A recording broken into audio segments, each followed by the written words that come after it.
Hello and welcome to Haman Nature. I am Adam Haman, and I have for you an interview with Joyce Brand that you are just going to love. Joyce is the author of Pioneering Prosperity, the Morazan Model for Free Cities, and also the co author of Economics and the Spiritual Life of Free Men. Joyce Brand seamlessly bridges the worlds of entrepreneurship and governance. Since residing in Ciudad Morazan, Honduras, a pioneering ZEDE, that's a zone of economic and employment development, she pens insights for the Free Cities Foundation and has been featured on platforms like FEE, the Foundation for Economic Education.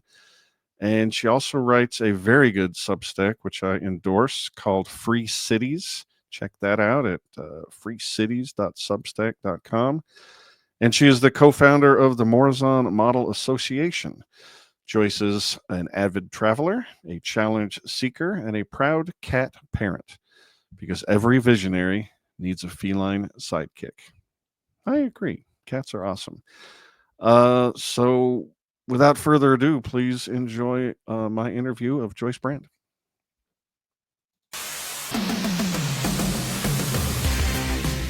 Haman Nature, a journey in search of a peaceful and prosperous society with human nature as a guide. Led by your host, Adam Haman. Hello, Joyce Brand. Hello. I am absolutely delighted to have you on my show. I've wanted to have you on for quite some time, being a fan of your Substack, Free Cities.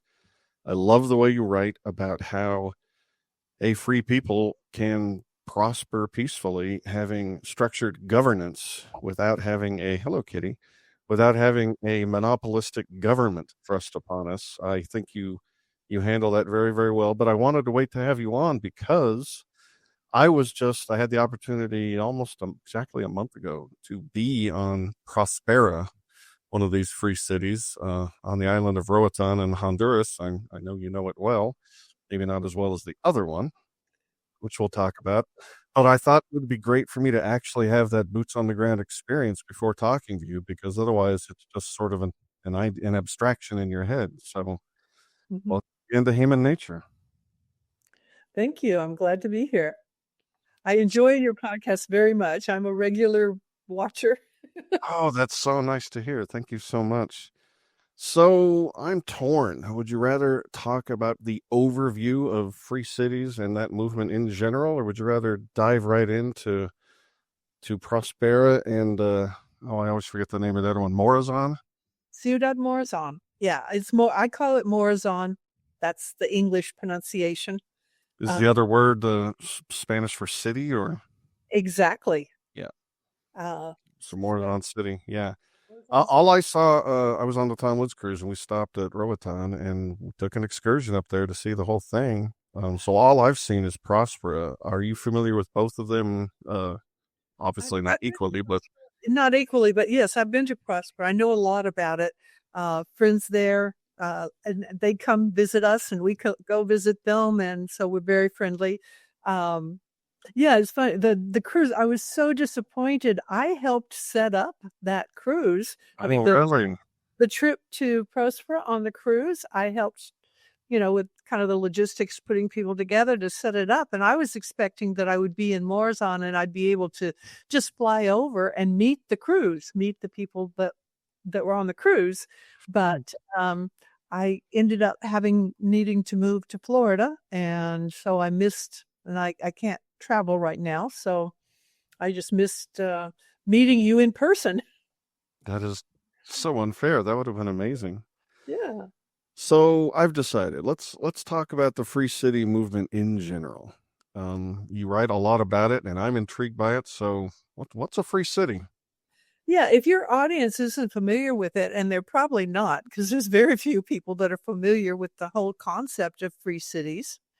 But the basic idea is it's decentralized, consent-based governance.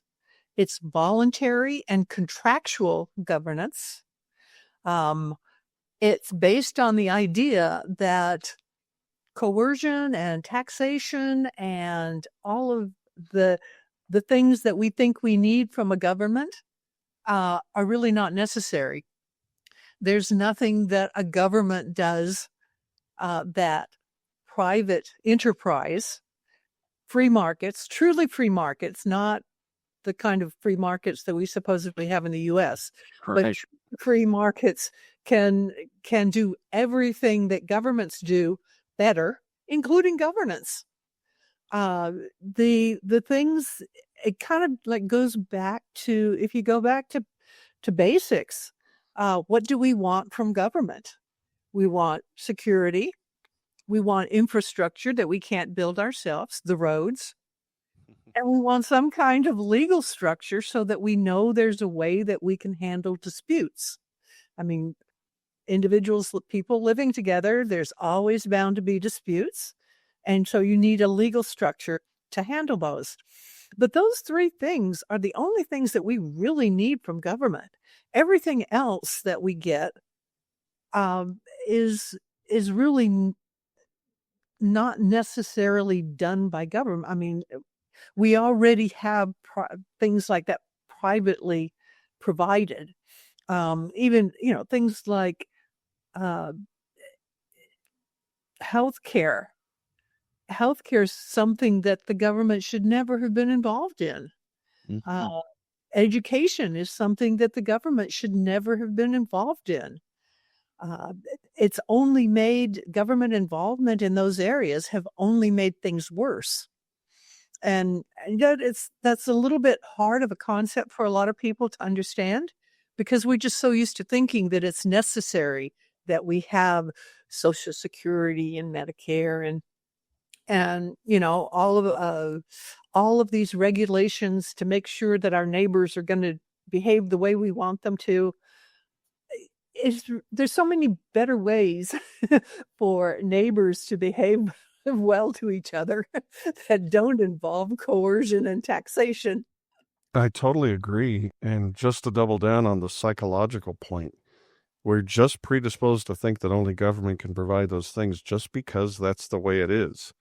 Yes. There's an inertia just embedded in the way our psychology works. I remember back before FedEx and UPS were things, you would hear people say, well, we can't let these companies start up and ship packages because they'll just only ship them to where customers are concentrated, like big cities, like rural people just won't get delivery or something. That's why we have a post office, because a private carrier would only serve the wealthy and the mighty and the powerful and exclude and it's just goofy.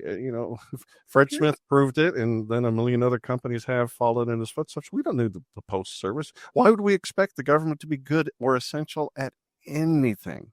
Exactly. And in my book, Pioneering Prosperity, I spend the first chapter talking about why we can't expect governments that are coercive, that are funded by taxation, where people have no choice, where voting means that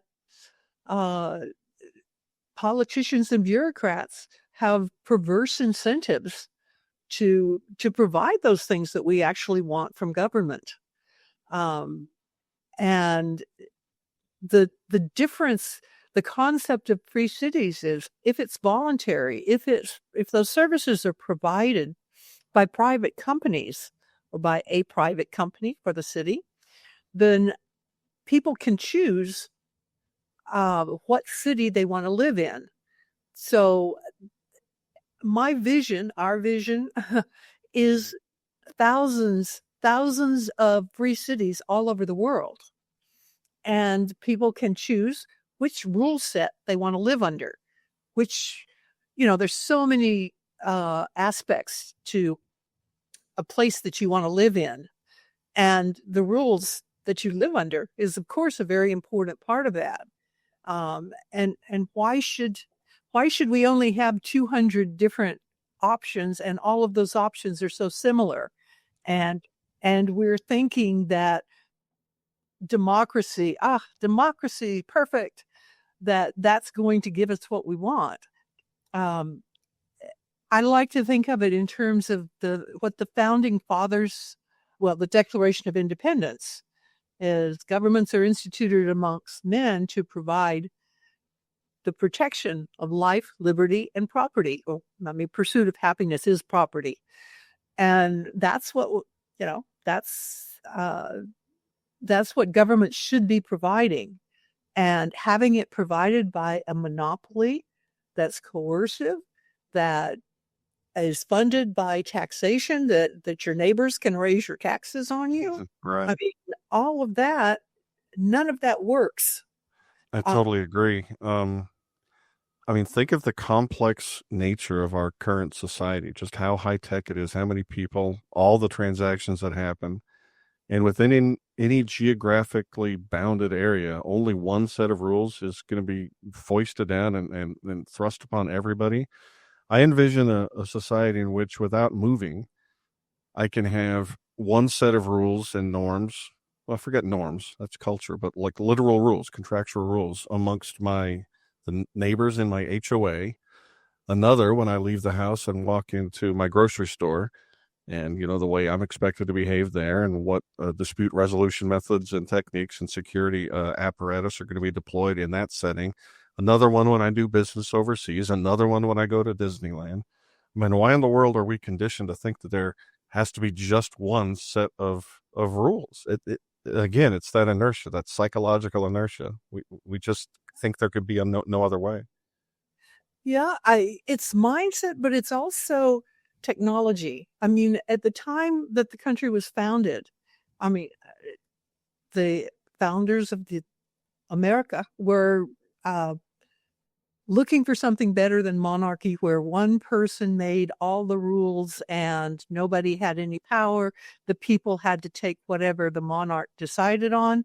And so representative democracy was a big improvement over that, because, they were colonies where the culture was federalism. I mean, it really was a union of states rather than one big nation. And when it was founded, and at that time, we didn't have the technology, the transportation or communication technology where we could travel to different places or even know about what was available in other places.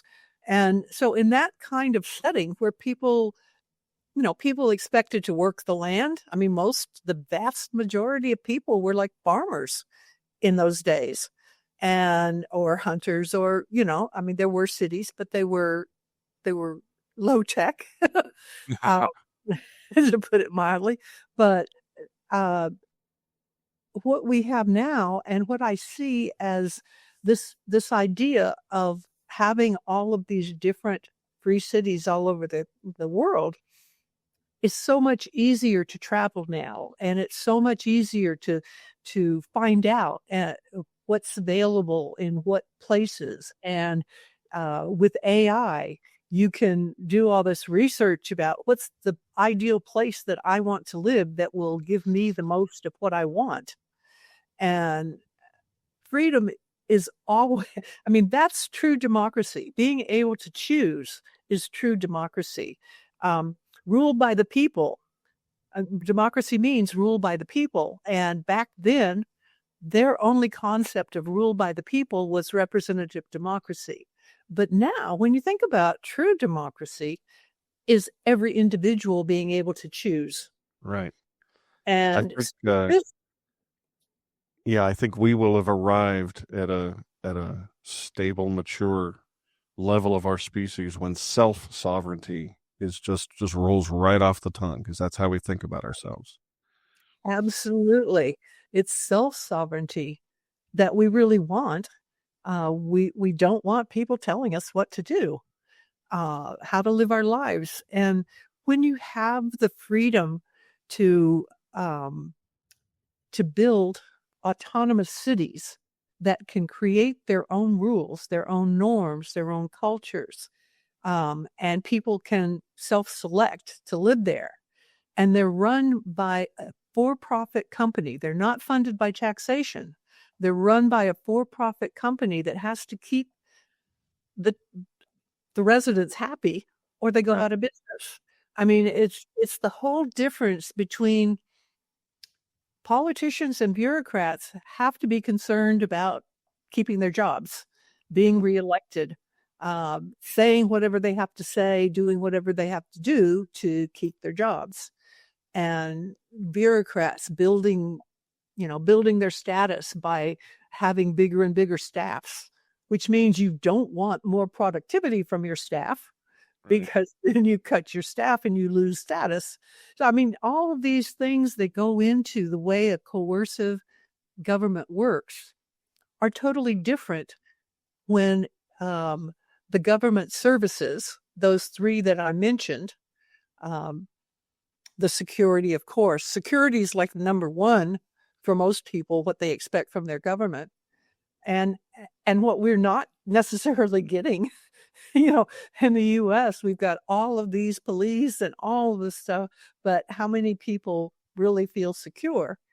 And sometimes you feel the police are the ones that are the danger or the risk Yeah, especially like during COVID and or if you live in the wrong section of town. Exactly. Or if you're traveling through the wrong section of town, or if you're the wrong color when you're into a certain section. Yeah. So, I mean, All right. all of those things, there's no motivation, there's no incentive to actually provide those services well. It's when you have a for-profit company providing the services that the interests of the company that's providing the services is in total alignment with the interests of the customers. That's the way free enterprise works. If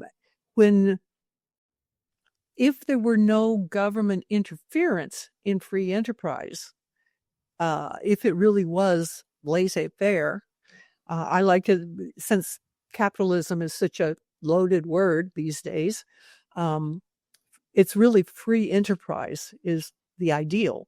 And if there were no government interference in the economy where people could make deals with each other and without any restrictions on saying, we like employer and employee, I want to pay you this much. Yeah, I'm glad to work for that amount.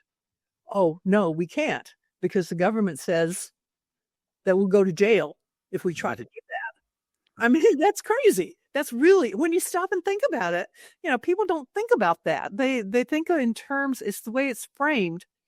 They think in terms of, these poor weak workers are exploited and we've got to pass a law to make sure that they're forced to pay their workers a living wage. But that's ridiculous. It makes no sense when you stop and think about it that companies are going to have to pay market rates. If they want good people, they're going to have to pay higher rates. The market decides what the cost of labor should be in any circumstance or situation or whatever. And so that if you go back to those first principles of free markets, free enterprise, freedom in general, individual liberty, tolerance. Yeah, I totally agree. Before you, I wanted to go back half a second because you said no restrictions. And when people hear words like that or no regulations, they get really, really scared. But of course, there are regulations and restrictions because you are not allowed to impose force on anybody else. So in order to set that wage that you're going to get from the offer to your employer, they have to agree. The limits and restrictions are the ones that rise up, bottom up organically from free interactions. And that's a heck of a lot of restrictions. Just look at all the businesses that go out of business because they weren't able to make it work on a voluntary basis with other free people. And that only becomes stronger. That network effect, that regulatory effect, those restrictions that are honest only get stronger when we remove the false regulation and restriction provided by a monopolist. Absolutely. Absolutely. And that's where the whole concept of free cities, having the autonomy to make the rules that people want for a business to offer, this is the environment we're offering. If you want to live in this environment, this is what you're charged. This is the price of the rent, or if there's a residence fee or whatever the charge is, this is what you're paying for. This is what you're getting. Here's a contract. And if there is a dispute arising from the contract, we have an arbitration method that's already set up that can resolve the dispute, and it's third-party arbitration. So the city has no advantage over the tenant in this kind of arbitration, because it's not based on the letter of the law, where you can do loopholes and depending on how good your lawyer is, how much money you have to hire the best lawyer and all this. I mean, it's really, there are ways to set up arbitration. Unlike a lot of the arbitration system in the US, there are ways to set up arbitration that really is fair, because it's totally third party. There's things like each party selects an arbiter, and then they select another one, so it's fair. You can't have the landlord doesn't have a special interest, in other words, and then of course, if this provider of the services doesn't provide what they promised in the contract, they can be sued for damages. And of course, in a city, if you don't like the service you're getting, you can leave. Even if you don't want to try to sue them for damages, you can always leave. And that's, as long as you have that ease of exit, which we don't have from the United States. Right. Most countries don't. And the kinds of regulations that are needed, like you were mentioning, are bottom-up things. They're common sense things that we already have. We all agree that nobody has the right to the property of somebody else, or to, the basic rights that everybody agrees on. You have a right not to be killed, and not to be attacked, not to be robbed, not to be, otherwise assaulted. I mean, all of those rights are already there. You have a right not to be defrauded. So if someone's trying to defraud someone, that's already a basic law. And then an arbitration would uncover those kinds of things, like, here's the evidence. This person was trying to defraud the other. So all of those regulations are already in place, in a sense, as long as you have the basic legal structure that respects persons and property. And it's that's also, it's also really, really nice to be able to know exactly what legal system you're entering into, because you actually chose it. You actually did sign on the dotted line, rather than that nonsense, fictitious concept of a social contract that they just, you signed it in the womb somehow, or it was your fault you were born here, or something like that. They treat you like cattle. So in between this world of nation states and democracies, he said, making a retching sound, and free anarcho-capitalism everywhere with thousands and millions of free cities, what we're trying to do now is carve out little zones of freedom in nation states, where they will hopefully give us the autonomy to carve out the rules ourselves, and maybe we have to kick a few dollars to them every year, whatever the nature of that agreement is, and hope that they stick with it. So let's drill down a little bit and talk about these ZEDEs in Honduras. I'm probably butchering that, but these zones of economic and employment development. There are only two, right? Prospera and Morazan. There are actually three. Oh, wow. But the third one is an agribusiness, and they have no residents. So they don't really count as a city. All three, the three that exist, are very different, but they're all under the same legal framework. And that's the next step to get to. I'm glad you asked that question, because that is the next step, now that we've talked about the overall philosophical framing. What happened in Honduras is very instructive. Honduran politics is really complex. It's a poor country that's always been full of corruption. Uh, it's been, I think that was the original Banana Republic. But the thing is, Honduran people are people just like anybody else. They have the same hopes and dreams and aspirations, and there's, I don't know, historical reasons or whatever that things have become the way they are there. But what happened in Honduras that was unusual was in about 2009. Well, there was a coup in 2009, which scared off all of the investors that were currently investing at the time in Honduras. And the people they were government officials who said, this is bad. We have to get investors back. How can we do it? And fortunately, one of them, Octavio Sanchez, he was a pretty highly placed government official, and he had been exposed to the liberal ideas of free markets.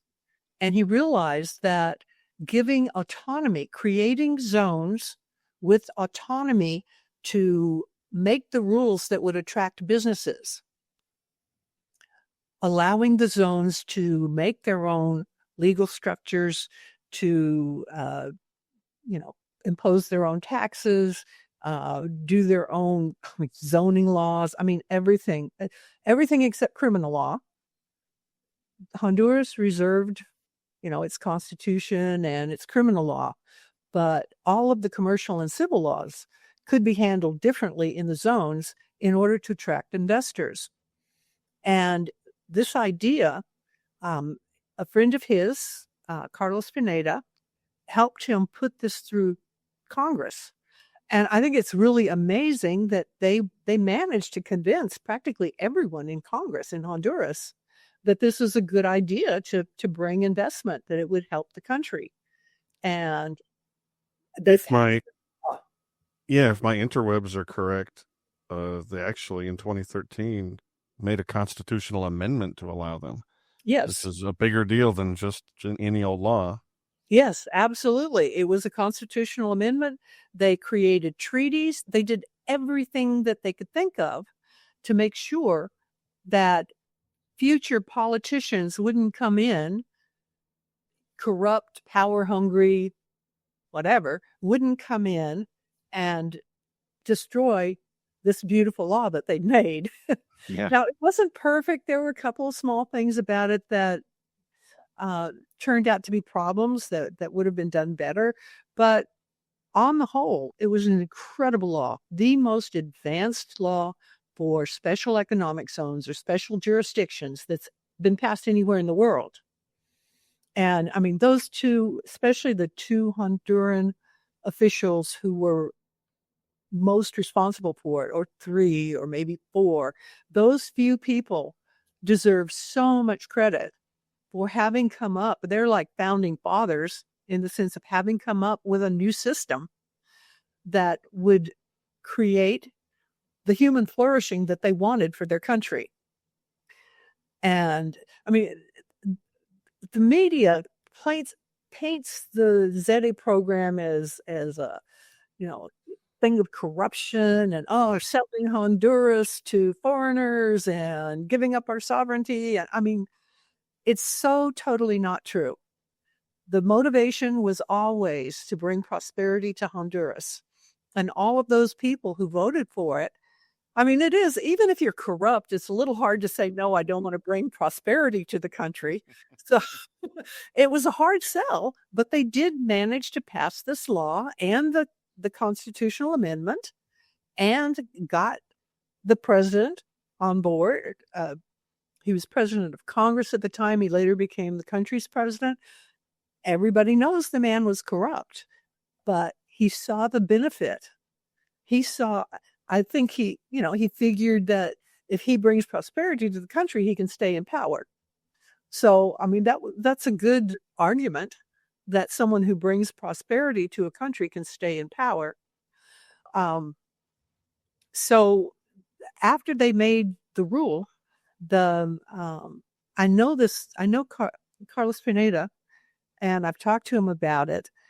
He was appointed the secretary of the committee for best practices. I mean, it was camp.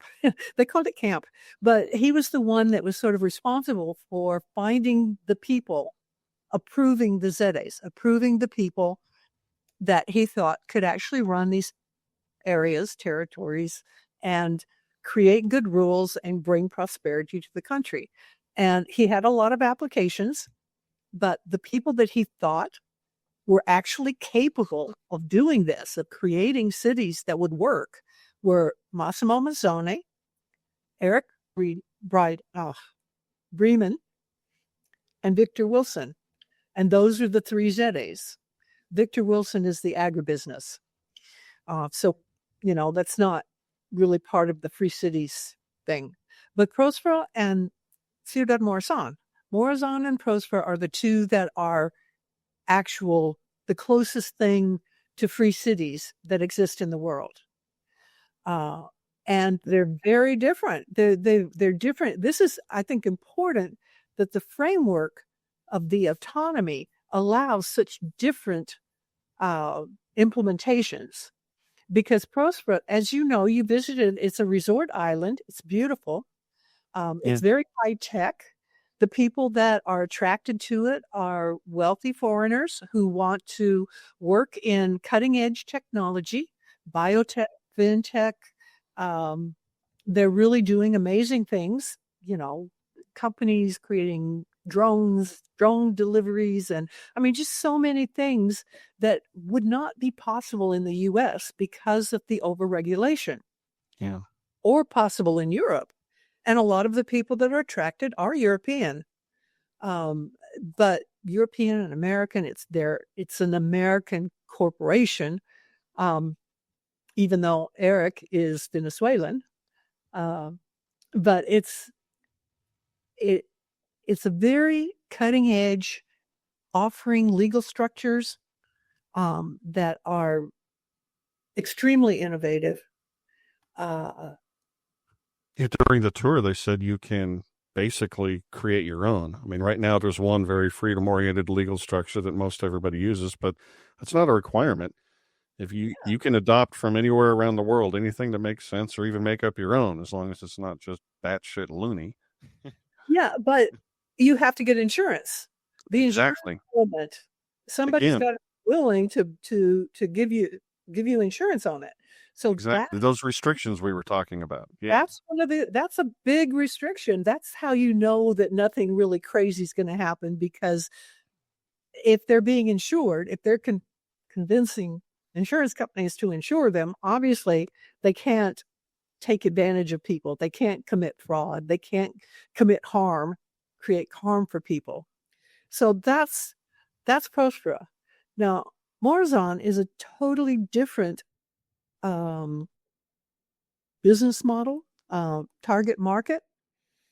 The motivation behind Morazan was that Massimo Mazzone wanted to create a better quality of life for Honduran workers. And he's an Italian businessman who built a conglomerate in Honduras and Central America over a period of over 20 years. And so he's very good businessman. And his wife and children are Honduran. And he wanted to actually do something for the country to give back, because he felt like he'd gotten a lot from the country. And his vision was to bring together the light manufacturing, and the workers, where they would basically be in a community. So instead of having all these zoning regulations, you'd have mixed use in the same area, where workers could walk to work, and the companies could get good workers, because the community is offering the kind of security that I could get there. Yeah. So, well, actually, Choloma is known as the region of Honduras, the most dangerous region of Honduras or of the world. I've heard it described as the most dangerous city that's not in an actual war zone. Wow. And it's true. There are murders. Lots of nights you wake up and some businessman's been killed because he wouldn't pay off the gangs. I mean, it's really bad. But Morazan, right in the middle there, is the safest in the entire country. and there's different reasons for it. It is a walled community, but that's kind of necessary because it's has different import rules. It needs to be separated. It needs to be walled off so that people can't take advantage of the import, Right. special things. But it's a walled city, so it's extremely secure. There's security cameras. There's armed guards. People they can only enter if they are, residents, approved visitors, workers. Entry is restricted, as it should be, because it's all owned by one person and they have every right to restrict entry to their property. But the main thing is the goal was to create a community that would be safe and offer dignity to low-income workers. I mean, the income, Morazan has about 200 people now, 200 residents, who make an average of $600 per month. Oh, wow. And the rent is $150 a month for a nice two-bedroom. Oh, wow. A nice two-bedroom house. It's a row house, so it can be less expensive because it shares walls, but the insulation is good. I've lived there. You don't hear much from your neighbors. They're good quality houses that rent for about the same amount of money. That $150 a month is about normal for like apartments in Choloma that are shacks that may not necessarily have hot running water, running water with and heaters, water heaters. So I mean, it's a totally better environment, and by being able to, the people sign a contract saying that they understand the rules, and this is another thing, they're able to adopt rules that are very simple and common sense. They're similar. They chose to adopt a simplified version of the Honduran Civil Code. So it's easy for people to understand. It's all written out on the website. Anybody can check all of the rules, the laws, the statutes, the norms, all on the website before they decide that they want to live there. They do sign an agreement. They agree to basically to be good neighbors. I mean, to pay the rent and be good neighbors. And that's what it's offering. People want to live there because they know that there's not going to be any criminals living next door to them. They know that the community is safe. They can send their children out and play in the streets safely. The guards are, and the guards, that's a really big thing. The private police force, they're professional security guards. They have no additional authority. They have no, immunity. Oh, yeah. No, well, now I've forgotten the word, but yeah, the reason you can't prosecute cops. Yeah, they're and they're part of the community. They live there. There are other gated communities in Honduras that are very expensive for the rich people. The guards can't afford to live there. They come in and they're authorities, and they man the gates and stuff like that. But it's a totally different experience because our guards are part of the community. Yeah, that's great. And that was different. I mean, unless I missed something, I don't think any locals on Roatan were living in Prospera. The only thing there are a few residents now in the Dune building, that 14-story building that they just finished building Yeah, that's beautiful. last year. That's gorgeous. There are some people living there, so there are a few residents. Oh, they have residents, but I thought they were citizens of Prospera rather than like just the locals or the workers or something like. Oh, yeah. They don't have housing for the workers Right. there, um, which I mean, I think Morazan has a better business model by having workers housing. Well, yeah, you need everything. With working, yeah, we're starting. It's residential tenants, commercial tenants, and industrial tenants, and there's advantages. Workers, employers, and employees are not natural enemies. I mean, Exactly. a lot of people try to make it sound like that, but companies need good workers and workers need good jobs. And by providing an environment where the companies are not overburdened with regulations, and so they can afford to pay more to their workers and get better workers. The workers can walk to work where they don't have to risk their lives on the dangerous streets going to work. And of course, that's good for the companies to know that their workers are able to get to work.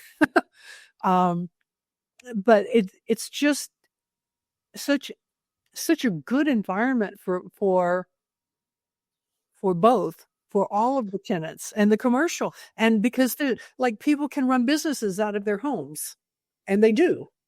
I want to tell a story. I'm sure you know this, but one that was regaled to me during my tour there. I saw the first buildings they put up when they were first making Prospera, and then they showed off a fairly high tech looking robotic woodworking plant. And then you walk shortly up the hill and you see this beautiful 14-story high rise. I mean, it looks perfectly modern. And they tell the story that since they were not required to follow the regulations of Roatan, at the time there was a 3-story maximum on any buildings. They're like, well, we don't have to do that. So they put up this beautiful 14-floor thing.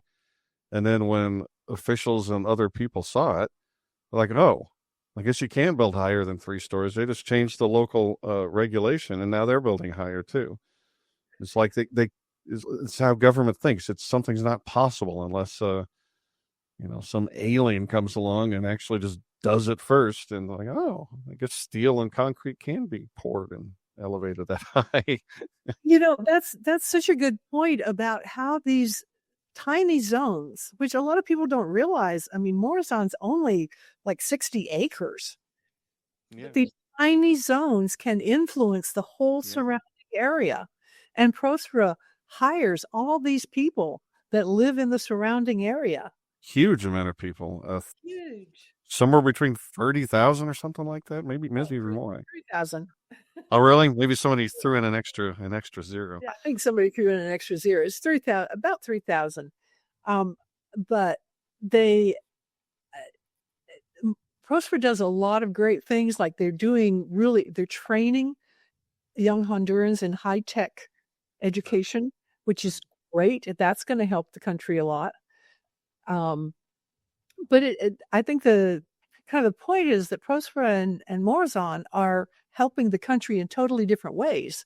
But because of this legal structure, because of the autonomy, they can serve their market in different ways. But both ways create human flourishing. Both ways create a better quality of life for all of the people involved. Yeah. We took a big shuttle bus or something to get from the cruise ship up to Prospera, and the driver was just a local Roatanian, and I was sitting up at the front seat, so I'm chatting him up. And I discovered several interesting things. The islanders there consider themselves as very different from the mainlanders. I guess they speak like some kind of a patois or something rather than just pure Spanish. And they are also very, like I was asking, what do you think about Prospera? I pronounced it wrong to him, but whatever. And he was pretty upset. He had a very collectivist notion about our land being given. It's not given, of course, it's sold for money to the Americans in general, but he was really upset about Spaniards, he called them, by which he mean mainland Hondurans coming over and buying land too. So there was this, I assume it had something to do with that propaganda campaign you mentioned a while back, where they're just talking about these free association zones as if they're parasitical. And I think there's this real groundswell of sort of uninformed resistance to this thing, which I think, if you'd like to pivot to the current legal troubles, like one of the problems with carving out and investing in a free city is you haven't conquered the government of Honduras. And what if people come in and, despite the best intentions of the people who change the Constitution, decide they just don't want to allow these things to exist anymore, or nationalize them, or make them illegal? And I think, if I'm reading the headlines correctly, that is what the current government of Honduras wants to do, is make these things completely illegal. And I know the investors are countersuing and whatnot. So what do you have to say about the state of things now and where you think they're going to go in the future? Yeah, that's a really important thing that when this socialist government came in, and I understand, I mean, I was really mad at the Hondurans for electing these people that were admirers of Venezuela and Cuba. That seems bad. Yeah, you want to turn Honduras into Venezuela and Cuba? That's not good. It's not good. And how could you believe that people like that are going to help your country? But they ran on this thing about they were going to get rid of all this corruption. Everybody knew the president was corrupt, so they're going to get rid of all this corruption. And the Honduran people believed it, and they voted for them. And when they came to power, they immediately started attacking the ZEDEs. They managed to strong-arm the Congress into repealing the law. I mean, the people that had voted for the law in the first place were then induced to vote against it. And so they repealed the law so there could be no new ZEDEs. Also, the government went back on all its promises. I mean, the government of Honduras had made a lot of promises to the owners of the ZEDEs about how they would cooperate with customs and different things that they would do for the ZEDEs. They broke all those promises. The people who run Prospera said that's one of the things they have promised their clients, but they can't deliver on. Yes, exactly, because they didn't promise it. An exemption on import-export quotas, tariffs, blah, blah, blah. Right. Yeah. But the other side of the story is, in spite of this hostility and all that the government has done, here we are, like 3 years later. They came into power at the beginning of 22 and 25. Over 3 years later, the two ZEDEs are growing. That's Instead awesome. of being destroyed, they're still growing. What that means is, it's the other way to look at it. It's the glass half full, glass half empty thing. The way to look at it is the fact that the ZEDEs have survived this incredibly hostile government that could have, I mean, supposedly they could have just sent in the army and chased everybody out. But they knew better than that. They knew they couldn't get away with that. And I'm terribly sorry to interrupt, but I was just thinking, I mean, we saw California and several other states just let people open marijuana shops and operate under a completely different legal protocol for marijuana than the one that is allowed by the federal government. And it just happened.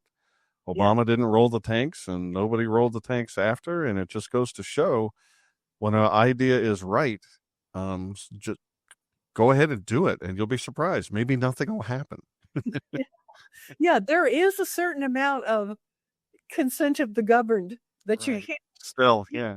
Even though we're not actually allowed to consent or not consent, there's still a certain power of public, the public or something.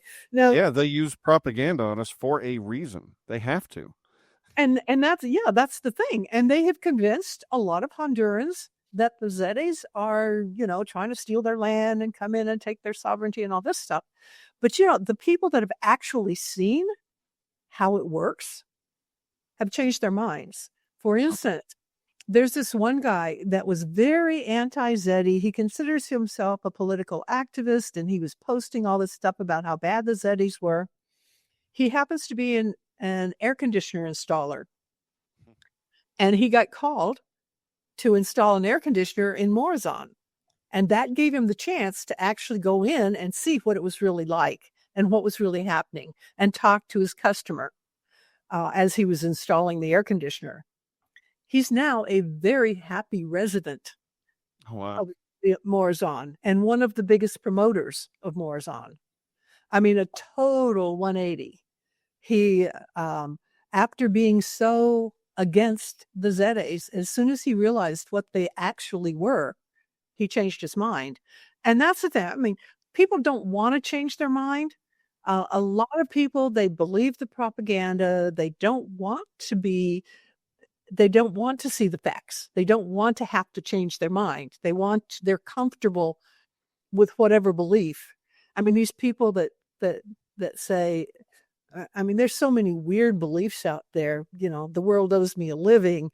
I should work.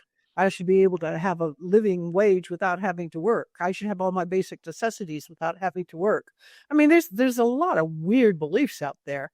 And so it's easy for propaganda. Yeah, they have to use propaganda, and there's a lot of people that buy into it. So we do have an uphill battle in making people see the truth about what the ZEDEs are doing. Now, one of the things that was unfortunate, I think, the Hondurans that wanted the ZEDE law, that wanted to bring prosperity, they passed the law. But then bureaucracy got in the way, and it took so long. They passed the law in 2013, and the first ZEDE didn't break ground until 2020. It took that long, 7 years, just to get through the bureaucracy to finally get, to break ground. And Prospera and Morazan both broke ground the same year, in 2020. And because of that delay, by the time the 21 election, November of 2021 election came around, they had less than a year to build. And so there wasn't yet proof of how much good the ZEDEs could do. That's a great point. And because they didn't have the time to grow, that's how the government was able to get away with a lot of its lies. That's such a great point. I'm going to double down on it. I went and saw Prospera, and it's great and it's impressive, but it's also small. And we'll put pictures on the show notes page, folks, and also at hamannature.substack.com, where our show notes pages for these episodes always live. And I'll put photos. You have many for Morazan. And hearing saved a lot of photos of Morazan. It's impressive, folks. You should go look. There's a lot, but when you just hearing those two dates changes something in my brain. 2013, and then what you've accomplished or they've accomplished, it's okay. But to hear that ground was only broke 2020, that's really impressive. What's there? And if people were voting to change the rules before even seeing what had gone up and what the changing of people's actual real citizens' circumstances were, let alone any tax revenue or whatever.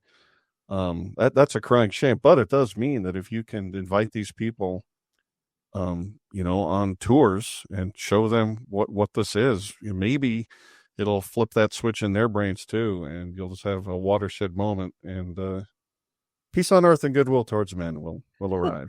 Well, yeah, the thing is, Massimo was expecting by this time there would be, like over 2,000 people living and working in Morazan. Yeah. And it's only 200. But the thing is, this happened in spite of an extremely hostile government. If he's managed to go from 0 to 200 in an extremely antagonistic, hostile government that's putting out all this propaganda against him, think what he'll be able to do once we get a better government. And that is the point. I didn't want to I didn't want to be such a downer about hostile government, because the thing is, this government has proven it's disappointed a lot of people. I mean, it made all these promises about how it was going to get rid of corruption, and now it's proven to be just as corrupt as the previous government, just as power hungry. And it's now expected, all of the Hondurans that I've spoken to expect that the current government will not be reelected in November. This November, there'll be another election. And that if the government is not reelected, whatever government comes in, it's going to be better than this. It's going to be highly motivated to negotiate with the ZEDEs to come up with something that really will be good for Honduras. And that we expect that Morazan will get everything that it needs, and Prospera will maybe not get everything, but will get most of what it wants. If that happens, then you're going to see something really amazing. Both of them will just take off, because once we get rid of all of those roadblocks that this government's been putting, they can grow really fast. And that's what I'm looking forward to. And I think it will happen. I mean, even if this government's reelected, they're going to have to negotiate with the ZEDEs finally. They've been putting off. They keep telling everybody, they keep saying that they are negotiating with the ZEDEs. They have not. They have refused to even talk to the owners of the ZEDEs. How strange. Yeah, well, I mean, in a sense, that's great, right? Just leave me alone. Well, it's they're not leaving us alone. I mean, they're creating problems, and they're refusing to try to come to a solution. But they're saying that they're coming to a solution, which is part of the propaganda. Oh, we've been trying to work with these ZEDEs, and they're so unreasonable. And that's a total lie. They refuse to negotiate. But they will have to eventually. And especially if they're reelected, they're going to have to, Prospera's not the only one with the lawsuit against the government of Honduras. There's, I think, 14 cases in international court against the government of Honduras because of what it's been doing to destroy investment in Honduras.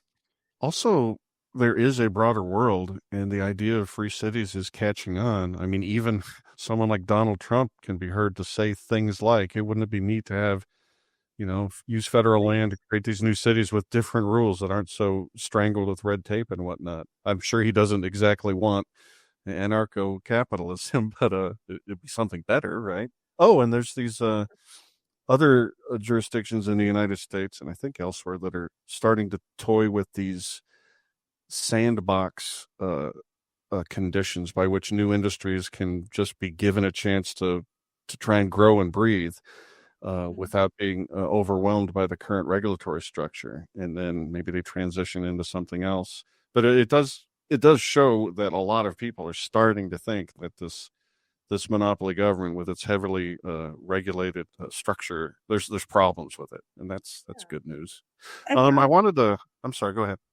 Oh, I was going to say that there are people building like intentional communities, which they're hoping to get some kind of de facto autonomy, if not legal autonomy. And then there's the tribal lands. The tribal, there's Catawba Nation. There's a digital economic zone that is able to do a lot of things that's actually disrupting Delaware as far as for creating corporations. Yeah. So we learned, or Elon Musk learned, that Delaware is in a very good spot, right? I mean, can't be trusted. Right. So there is a lot of hope on the horizon, and I think more and more people, and that's what I consider my mission, is spreading the word so that more and more people realize that this is actually happening now. That's really my impulse for writing the book, was to give people hope that, okay, I started writing it, there really wasn't much yet. But because there is a little to show, there is a beginning, there is progress, that to give people hope that this movement will actually create choices that will be better, that will contribute to human flourishing. Amen. I am such a nerdy sci-fi geek that I'm still holding out hope that seasteading or something like that will have a future in this space. There's nothing happening right now on that front, is there? Oh, there is. Actually, there's a lot of very exciting things happening with seasteading. They are solving technological problems. They're building seasteads. They're building, like, there's a company called Ocean Builders in Panama that's building sea pods that you can actually live on the water. Oh, wow. So it's definitely making progress. There was just the other day, there was a little 6-minute video that the Seasteading Institute posted on YouTube that kind of shows the state of the technology, that it's progressing much faster now. And where seasteads can be farms, like they need an ecosystem. It's really, that's also a very exciting development. And I'm all for seasteads as well. I consider seasteads as free cities, and perhaps the most pure free cities will be able to be on seasteads. It's not quite there yet, as far as the technology is not quite there, but it's getting close. It's getting closer, like, every day. Some people would not be willing to live on the sea. But for people that are willing to live on the sea or like the idea of it, that can be an incredible way to be free. Absolutely. And you open up, 2/3 of the Earth's surface. Exactly. I mean, people who claim that, the Earth is overcrowded already are just nuts. So fly over the West Coast and tell me that. I mean, the whole western half of this country. But there's the seas. Bam, you've 3x'd your surface space. And we also are, we haven't even investigated, digging underneath it. The Boring Company, also run by Elon. I think once we've learned to really dig holes and use that space intelligently, I mean, we can 100x our population on this planet and be just fine if we're not just continuing in our very stupid, destructive, statist ways. Exactly. Yeah. And Elon, I was thinking, love to talk about Elon. There's so much hate toward him now. And of course, crazy? Nobody knows what's in his heart or mind, but when you look at just what he's done, his actions have he's created these incredible companies. And what he's doing, when I heard the thing about Doge, I thought, there's no way he's going to be able to make any kind of headway with that. Me too. But it looks like he's actually doing it. And when he's talking about, I was just watching a video of him being interviewed by, what's his name? Bob Bear? I don't know. Interview where a very neutral journalist was interviewing Elon and his whole team, which includes some really incredible people that are putting aside their extremely profitable businesses like Elon, to get together and work on the problem of waste, fraud, and abuse in government. And they are finding things that are so incredible. And one of the main points that Elon made in this interview, which is so true, is that if they got rid of the waste, fraud, and abuse from things like Social Security, there would be more Social Security for recipients rather than less. It's like the mainstream media is trying to do this propaganda about, Elon's trying to destroy Social Security, but it's actually the very opposite. And it's not just that he says it's the opposite, because if you just think about it, if you got how math works. That's how math works. That's how math works. Yeah. Um, well, Joyce, this is magnificent. I normally like to keep these things under an hour, but talking with you has been an absolute joy. Do you have anything else you want to make sure you get out and have our listeners hear before I let you go? Maybe I'll be sharing your books, and your websites and your lovely Substack. Is there anything else you want to tell these people auditorially? Also, we started a Morazan Model Association, Hmm? which I don't know if I gave you that I believe your you did. yeah. Yeah, Okay. I think you did. Uh, that I that's another way to keep up with what's Yeah. happening, not only with Morazan, but with uh, the movement as a whole. So there's plenty of places to get information about free cities that I have available. And I would be glad to talk to anyone who's interested or communicate with Well, them if they like. Uh, I think people should check out your Substack for sure. I think that's freecities.substack.com. right. And that was morazanmodel.com that you just mentioned. And again, check the show notes on this video description, or go to Haman Nature, Haman nature.substack.com for the show notes. Once again, Joyce, I'm so glad we were able to figure out our pesky technical problem rather than just having to scrap this interview, because this has been great. Yes, I've enjoyed it so much. Fabulous. Thank you so much. And thank you, folks. We will catch you next time on Haman Nature.